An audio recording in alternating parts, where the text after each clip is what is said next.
wabarakatuh. Selamat pagi anak-anak semuanya. Bagaimana nih kabarnya hari ini? Baik, silahkan Studi pimpin doa terlebih dahulu.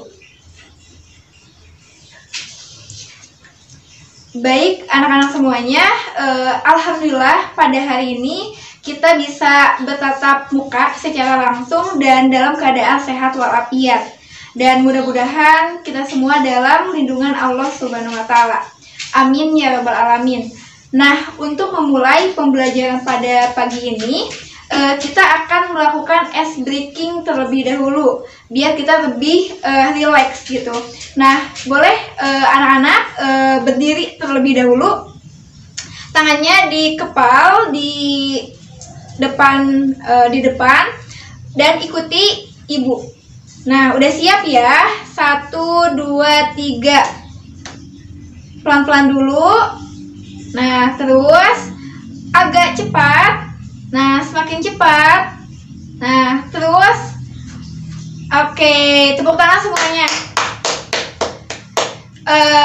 Baik, kita sudah melakukan ice breaking ya, dan terlihat anak-anak semuanya sudah relax gitu, seperti itu. Dan kenapa kita harus relax sebelum pembelajaran? Agar kita bisa fokus ketika pembelajaran.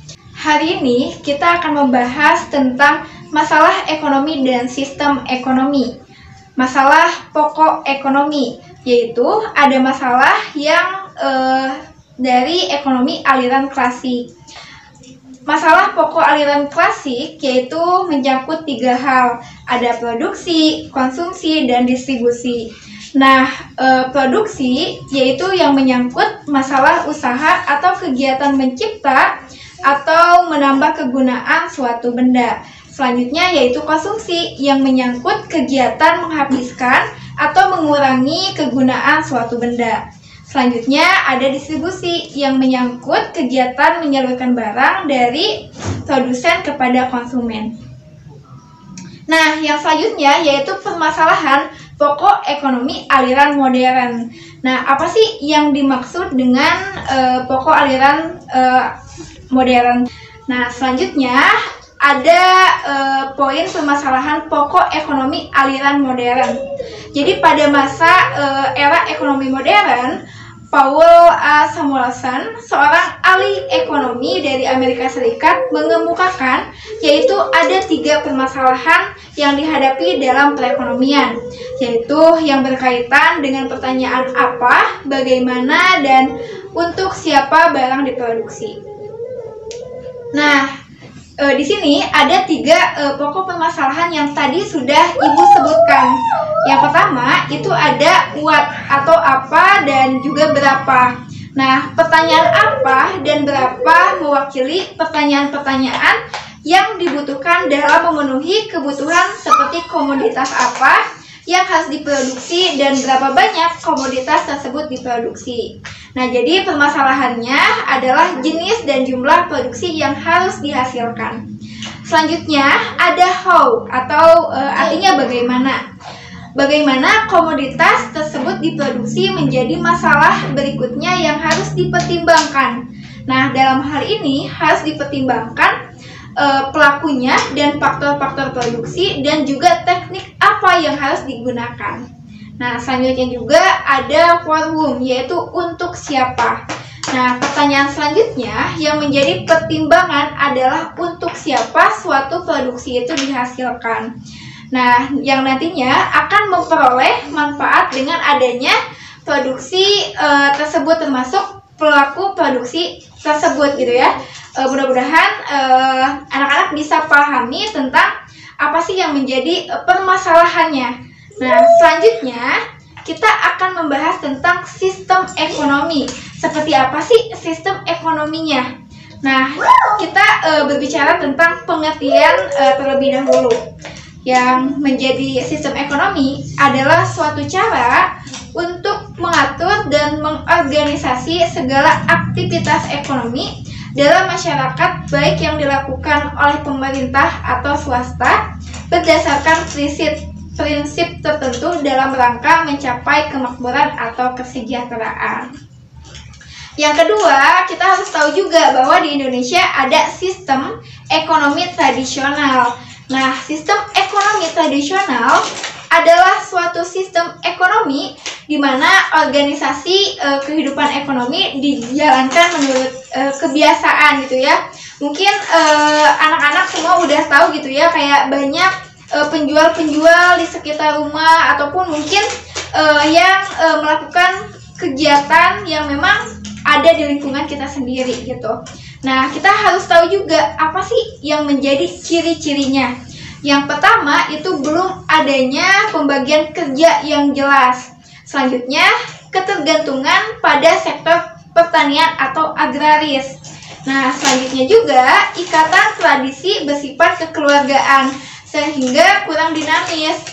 Misalnya anak-anak beli sesuatu itu kan kayak bisa Bu, ini 1.000 aja ya harganya dan yang lainnya. Nah, dan yang terakhir itu teknologi produksinya sederhana gitu ya. Jadi mungkin kalau misalnya yang tradisional bisa kita jumpa itu masih sederhana gitu, melibatkan teknologinya. Yang selanjutnya yaitu ada sistem ekonomi terpusat. Nah, pada sistem ekonomi terpusat dilakukan melalui pembatasan terhadap kegiatan ekonomi yang dilakukan oleh anggota masyarakat atau negara yang menganut sistem ini. Diantara lainnya ada Rusia, terus ada negara-negara Eropa Timur gitu ya. Nah, selanjutnya kita bisa tahu nih bagaimana sih ciri-ciri sistem ekonomi terpusat. Yang pertama itu kegiatan perekonomian dari produksi, distribusi, dan konsumsi, serta juga harganya ditetapkan pemerintah dengan peraturan negara. Jadi tidak bisa misalnya pedagang itu menjual berapa, jadi memang harus ditentukan oleh negara. Selanjutnya ada hak milik perorangan atau swasta tidak diakui, sehingga kebebasan individu dalam berusaha tidak ada. Dan juga alat-alat produksi dikuasai oleh negara. Nah, yang selanjutnya ada sistem ekonomi liberal, artinya bebas gitu ya. Apa sih yang dimaksud dengan sistem ekonomi liberal? Yaitu suatu sistem ekonomi yang menghendaki kebebasan yang seluas-luasnya bagi setiap individu untuk melakukan tindakan ekonomi tanpa campur tangan dari pemerintah. Nah, juga nantinya dalam pengambilan keputusan ekonominya, dalam istilah ekonominya disebut laissez-faire gitu ya. Dan mungkin kita juga harus tahu nih anak-anak apa sih yang menjadi ciri-ciri ekonomi tersebut. Yang pertama, itu diakuinya kebebasan pihak swasta atau masyarakat untuk melakukan tindakan ekonomi. Nah, selanjutnya juga diakuinya kebebasan memiliki barang modal atau barang kapital, dan juga dalam melakukan tindakan ekonomi dilandasi semangat untuk mencari keuntungan sendiri. Selanjutnya ada sistem ekonomi campuran. Apa yang dimaksud dengan sistem ekonomi campuran? Yaitu suatu sistem ekonomi di mana di satu sisi pemerintah memberikan kebebasan kepada masyarakat untuk berusaha dalam melakukan kegiatan ekonomi. Tapi di sisi lain pemerintah ikut campur tangan dalam perekonomian yang bertujuan menghindari penguasaan secara penuh dari segolongan masyarakat terhadap sumber daya ekonomi. Nah, bagaimana ciri-cirinya? Yaitu adanya pembatasan pihak swasta oleh negara pada bidang-bidang yang menguasai hajat hidup orang banyak dikuasai oleh negara. Selanjutnya, mekanisme kegiatan ekonomi yang terjadi di pasar adalah campur tangan pemerintah dengan berbagai kebijakan ekonomi. Yang terakhir, hak milik perorangan diakui tetapi penggunaannya tidak boleh merugikan kepentingan umum. Jadi memang ketika kita melakukan kegiatan ekonomi semacam itu, kita harus tahu gitu bahwa hal tersebut bisa merugikan atau tidak.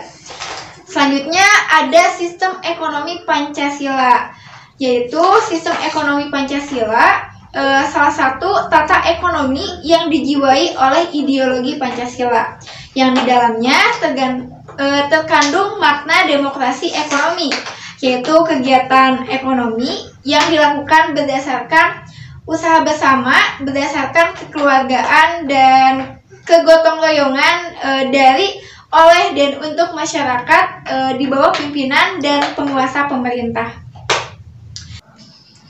Anak-anak harus tahu juga bagaimana ciri-ciri pokok sistem ekonomi Pancasila sesuai pasal 33 setelah amandemen pada tahun 2002. Yang pertama, yaitu perekonomian disusun sebagai usaha bersama berdasarkan atas asas kekeluargaan dan juga menjadi cabang-cabang produksi yang penting bagi negara dan yang menguasai hajat hidup orang banyak yang dikuasai oleh negara. Selanjutnya, bumi dan air, kekayaan alam yang terkandung di dalamnya dikuasai oleh negara dan dipergunakan untuk sebesar-besarnya kemakmuran rakyat. Dan juga perekonomian nasional diselenggarakan berdasar atas demokrasi ekonomi dengan prinsip kebersamaan. Baik, anak-anak semuanya, mungkin itu yang bisa Ibu sampaikan pada pertemuan hari ini. Selanjutnya, untuk anak-anak yang ingin bertanya dipersilahkan. Saya Bu, perkenalkan nama saya Azri Ilham, perwakilan dari kelas ini izin bertanya. Apabila saya ingin membuka usaha menjual suatu produk, tetapi produk tersebut bukan inovasi baru gitu. Jadi produknya sudah ada dan pernah dijual oleh orang lain. Apakah boleh? Terima kasih.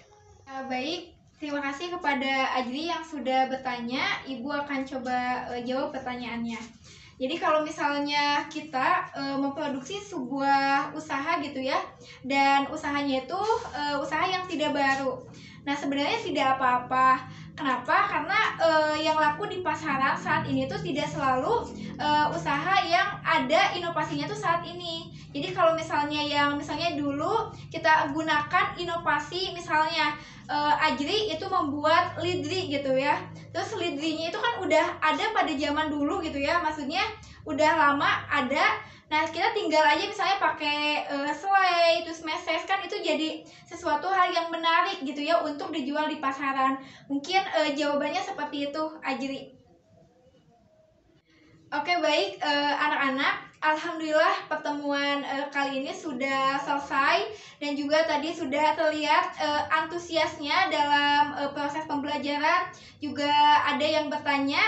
Nah, sebelum Ibu tutup, ada tugas untuk anak-anak, yaitu membuat contoh di lingkungan sekitar apa sih yang menjadi permasalahan, dan mungkin bisa dicari apa yang menjadi penyebab permasalahan tersebut.